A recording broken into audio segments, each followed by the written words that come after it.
Here's a simple and delicious recipe for a mango smoothie.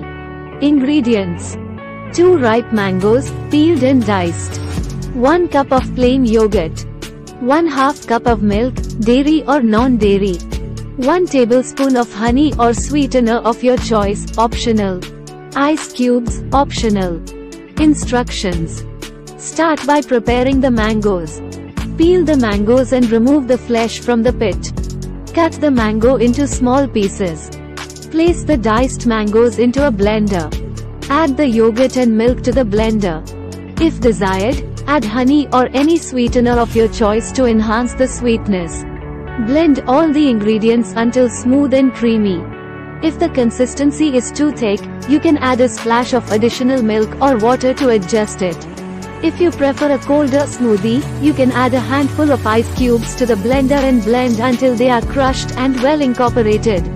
Pour the mango smoothie into glasses and serve immediately. Enjoy your refreshing mango smoothie.